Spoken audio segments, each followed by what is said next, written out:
Hi అండి. అందరూ ఎలా ఉన్నారు? నేనైతే చాలా చాలా బాగున్నానండి. మరొక కొత్త రెసిపీతో మీ ముందుకైతే వచ్చేసాను. సమ్మర్ వచ్చేసింది కదండీ! మామిడి పళ్ళ సీజన్ అయితే వచ్చేసింది. మామిడి పళ్ళు ఎవరికి ఇష్టం ఉండదండి. మామిడి పళ్ళైతే చాలా అందరికీ చాలా ఇష్టమండి. మామిడి పళ్ళతో జ్యూస్‌లే కాకుండా నేను వెరైటీగా ఒక వంటకం తయారు చేశానండి.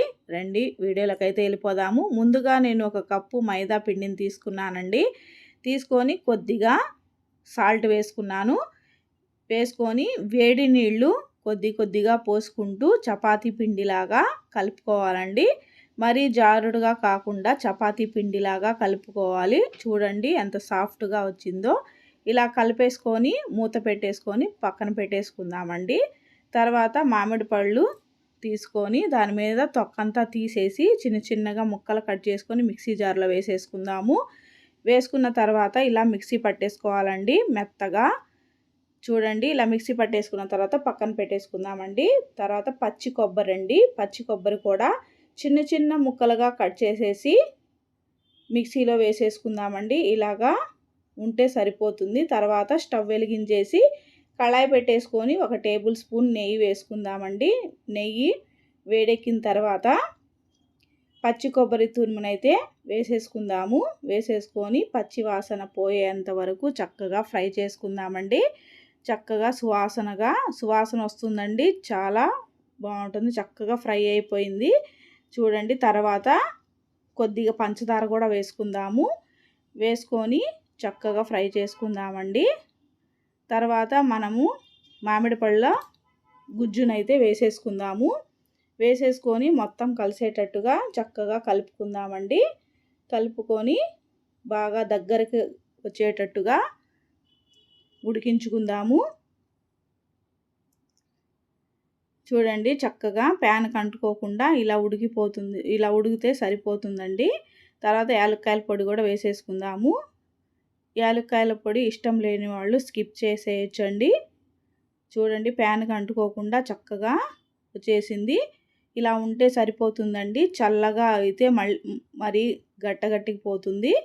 చూడండి తర్వాత దించేసుకున్న తర్వాత చూడండి చక్కగా ఉండలాగా ఇలా రావాలండి. ఇలా అయితే పర్ఫెక్ట్గా ఉన్నట్టు. తర్వాత పిండిని కలుపుకుందాం కదండి. పిండి అయితే చక్కగా సాఫ్ట్గా ఇలా వచ్చేసింది చూడండి. ఇలా ఉంటే సరిపోతుందండి. ఎంత మెత్తగా ఉందో చూడండి. తర్వాత చిన్న చిన్న ఉండలుగా తీసుకొని ఇలా చపాతీలాగా చేసుకుందాము. మరీ పలసగా కాకుండా ఇలా చేసుకోవాలండి. చేసుకున్న తర్వాత చూడండి ఇలా చేసుకుంటే సరిపోతుంది. మందంగానే ఉండాలండి. తర్వాత ఇలా ఒక ఉండ తీసుకొని చపాతీలో ఇలా పెట్టేసుకొని మొత్తం హోల్ చేసేసుకోవాలండి. హోల్ చేసేసుకొని చపాతీలాగా చేసేసుకోవాలి. ఈ మామిడి పళ్ళు దొరికే సీజన్లోనే ఇలా చేసుకొని తింటే చాలా చాలా బాగుంటాయండి. చూడండి ఇలాగా చపాతీలాగా ఒత్తుకోవాలి.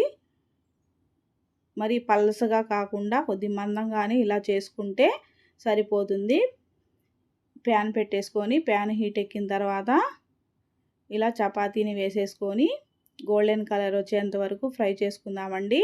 నెయ్యిలోనే ఫ్రై చేసుకోవచ్చు, కానీ నేనైతే కొద్దిగా ఆయిల్ వేసి ఫ్రై చేస్తున్నాను. చూడండి చక్కగా గోల్డెన్ కలర్ వచ్చేసింది. రెండు పక్కల గోల్డెన్ కలర్ వచ్చేసిన తర్వాత ఒక ప్లేట్లోకి అయితే తీసేసుకుందామండి. అన్ని చపాతీలని ఇలాగే చేసేసుకుందాము. చూడండి టేస్ట్ అయితే చాలా బాగుంటుంది. ఈ మామిడికాయ సీజన్లో మీరు కూడా ఒకసారి ట్రై చేయండి. ఎలా వచ్చిందో కామెంట్ చేయండి. ఈ వీడియో కనుక మీకు నచ్చినట్లయితే లైక్ చేయండి, షేర్ చేయండి, కామెంట్ చేయండి, హైప్ చేయండి. మరో కొత్త వీడియోతో కలుసుకుందాం ఫ్రెండ్స్. Bye bye.